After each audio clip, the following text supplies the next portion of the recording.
Piniprito ko na tong pusit. Daing na pusit to guys. Ako kasi ang gusto kong luto dito yung medyo crispy. Yung talagang malutong. Yung pag kinagat mo parang chips yung kinakain mo. Yan. Kasi ang ulam namin ngayon, ito nga, daing na pusit. Tapos yung isda na hindi masyadong maalat. Basta mamaya makikita nyo dyan. Tapos ginisang gulay lang para kayong yung. Ayan, dinamihan ko na yung pagprito kasi favorite ko yan, papapak at papapakin ko yan. Hindi kasi yan masyadong maalat. Hindi kagaya ng pagsasama ninyo maalat. O baka mag-react kayo, di naman kayo yan ha. At ito na nga yung sinabi ko kanina, yung isda na hindi masyadong maalat, tas manipis lang yan guys. Madali lang siyang mapalutong. Malutong talaga yan kapag tapos mong iprito, mga ilang seconds mo lang yan i-fry, tapos pwede mo na siyang hanguin. Huwag mong pabayaan kagaya ng relasyon ninyo, kaya nasunog, di ba? Naghiwalay kayo. At tapos ko na ngang iprito itong mga daing-daing na ito at isusunod ko na nga yung pagigisa ng gulay. Syempre, uunahin mo yung bawang.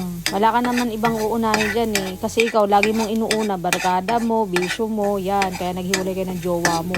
At syempre, kapag nag-brown na yan, ang isusunod mo naman ay itong sibuyas. Hihintayin ko lang na lumabas ang sapi nitong sibuyas na to, tapos na. Kagaya ng pagsasama ninyo, tapos na. And nga pala guys, yung mantika na pinagisahan ko nitong mga aromatics natin ay yung pinagprituan ko ng mga daing na pusit. Okay lang yan dahil dagdag flavor din yan. Tsaka hindi naman kayo yung kakain kaya wala kayong pakialam. At sinunod ko na nga itong kalabasa natin. Syempre, gisa-gisa muna. Gaya ng pagigisa sa'yo sa sarili mong mantika dahil puro kakalokohan. Hindi ka man lang magseryoso sa buhay mo. Buisip ka. Syempre, hindi ko lalagyan ng tubig yan kasi kusa na lang magtutubig yung mga gulay-gulay natin.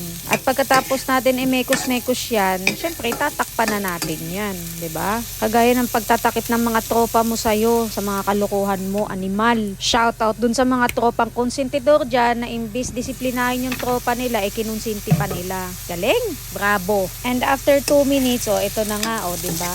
Medyo luto-luto na siya ng konti. Medyo pa lang ha, hindi pa yan luto. Hindi yan kagaya sa basketball, palaging luto ang laban. Charot. Dahil dyan, mekos-mekos natin siya ulit para hindi nagdidikit sa kawali.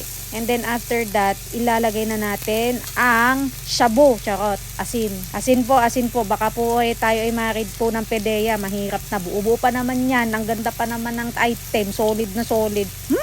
Hoy, joke lang yun ha. Pero kung mapapansin ninyo guys, diba, asin lang talaga nilagay ko. Wala ko nilagay na anything like magic sarap, ginisa mix, or nor cubes, or betchin.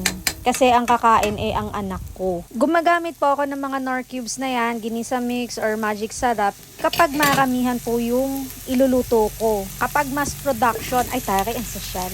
Tapos sisinunod ko na nga po yung okra na favorite ni Riyong. Yung asawa ko ayaw niya yan kasi madulas daw. Yun nga yung gusto niya Charing!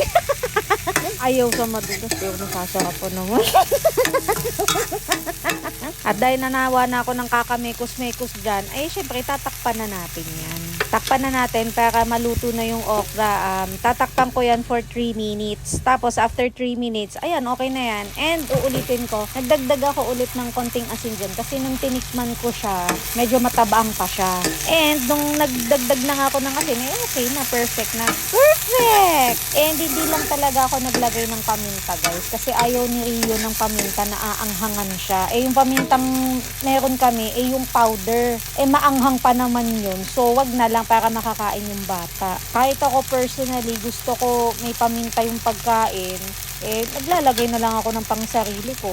And after ko nang mamekos-mekos yan, tinakpan ko na and then pinatay ko na yung apoy. Huwag tayo maglaro ng apoy, delikado. Ito yung daing na pusit. Ito yung tinutoast ko kanina. Pakinggan nyo ha. Crispy, 'di ba? Kaya ko siya tinotoast para may lutong.